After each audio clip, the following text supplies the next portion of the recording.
was a fun one. Spurs, Oh, no. Rockets, the 2-4. Wemby with a dominant win on this one. A 111-99 final. He had 28, 16, 5 blocks in 29 minutes.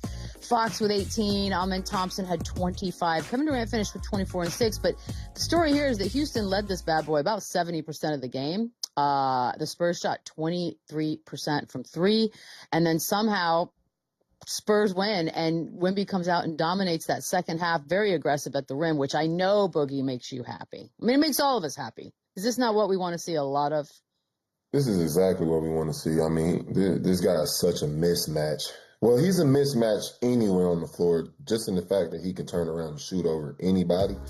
But obviously, being as tall as he is and having the type of length that he has as far as being a player, him being closer to the rim, it just makes sense. Nobody can stop and nobody can match up with it. It's not a scheme in basketball that can stop him, from attacking the rim. So with all those things being said, I just would like to see him take advantage of his advantages and, really, lock in and focus on that part of the game. Really found his foundation as far as offensively, and then everything else will come with it eventually in this game. And he's still a young player figuring it out. And, still figuring out his strengths and weaknesses as far as his offense. And this is a part of the process. But once he gets to that point where he knows exactly where his foundation is offensively, he's going to be unstoppable.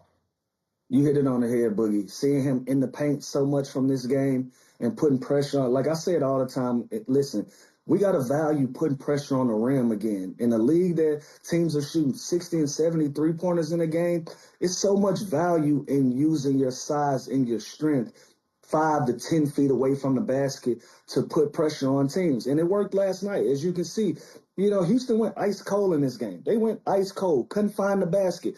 And instead of having a shootout with them while they can't make shots, no, we're going to take layups and we're going to take 10 and 12-foot jump shots and we're going to put pressure on you and we're going to get to the free throw line. And that's what the Spurs are able to do. And another point that you made, we got to realize Wemby is still a very young player.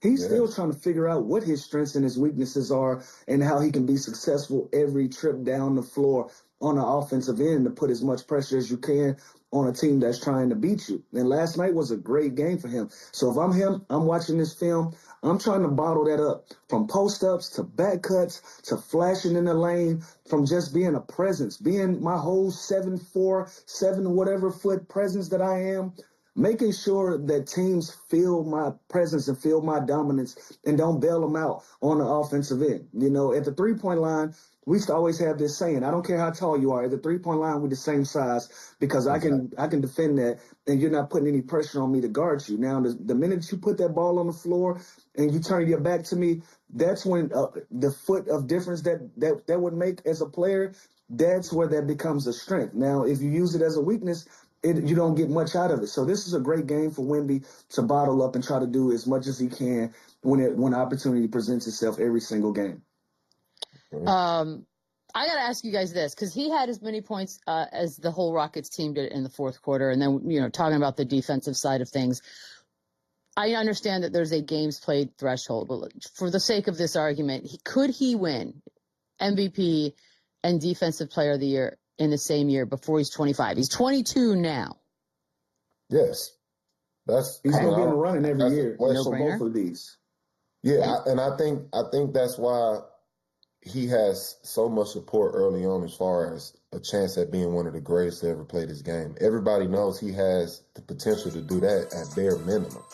So, no, I don't think this is far off at all. I actually think this is something that'll happen pretty soon, actually. Like, he has that talent. He has the work ethic. He has everything. He has all the intangibles for this to be done. So, absolutely. I like the idea that every year we're going to be having, we're going to have this talk next year. We're going to have the talk the year after that. At this point, we're just waiting for it to happen. Yeah. Cool. He gets blocks without trying. If he can average 3-4 blocks a game and they be a 1-2 seed and some of these other guys calm down with their gaudy numbers, we're going to have this conversation every single year. We're going to have this conversation. If this guy is 28, 12, and 4, it's like, I don't even think it's a question. Not at all. Yeah. Not at all. It's coming. Yeah. There was a little bit of everything in this bad boy. Like if you're trying to put together a montage reel of what this game was, no. you've got that moment. A little Shingun fun there. You got poster dunks from a couple of fellas, which is okay. That was just a fun pass. Also, you get that right there. Look, I know the word rivalry. It does make me cringe because it's just a tough one to define these days. But this feels. I mean, they are two in-state teams. There's automatically a little bit of animosity. Do we like this as a rivalry? It's not a rivalry until they say they don't like each other. That's just how I feel. Can I say it? Does it matter if I say it as a resident of the state? Till they say I don't like those guys over there, it's not a rivalry. Yeah, we got to see a playoff matchup. We got to see it get chippy a little bit. We got to see it where both teams feel like this is a matchup that we got to dominate. We got to dominate and be the best team in the state of Texas. And until one of those teams declare that it's war and it's just friendly fire right now, it's not a rivalry. But in the moment that somebody decides that this is important to them and they want to be the best team in the state of Texas, and I got to take your head off to be that, that's when it becomes a rivalry. But I'm enjoying the matchup so far. Yeah, it's definitely. I definitely think it's coming. If I told you guys, Lou, this was your conference finals, who are you taking in a 7-game series? It's up in the air. No, it's not. You got to answer it. You got to answer it. All right. If I'm answering right now, I'm going with the easy money sniper. I'm going with the old man. Yeah. Don't ask me questions you don't want answers to. This stupid answer. That was the wrong answer. Yeah. Listen. I've seen this movie from Kevin Durant before. I haven't seen it from the other side yet. They're on their way, but I know what Kevin Durant brings to the table.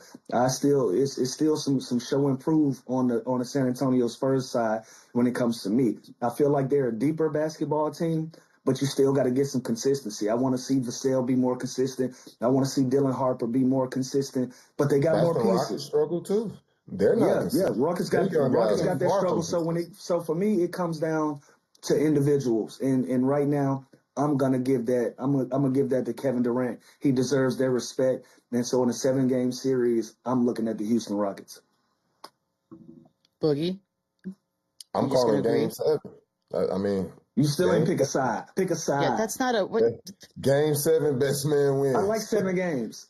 I said it was a 7-game series. I think these teams are almost evenly matched with one or two pieces. I still would lean that to the San Antonio Spurs side. I don't know if I might have to go Spurs. And the reason I say that, I feel like when the Rockets get very, very stagnant, and that's due to not having that guard that can control the game for them at certain points of the game. Like, I think the Thompson twin is a very, very talented player. He's a very versatile player.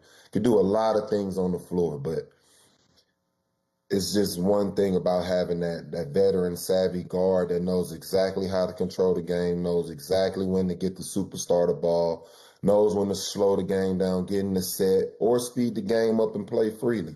It's just something about having that experience and that veteran salve that changes the game for, playoff teams. So that's my only concern with Houston. And the other concern is that it's officially now, Steven Adams was hurt, but now he's had surgery, so he is definitely out for the season. I do think that is a bigger deal than maybe a lot of folks want to talk about. So do you try to make a trade, Boogie? Because he is going to be missed.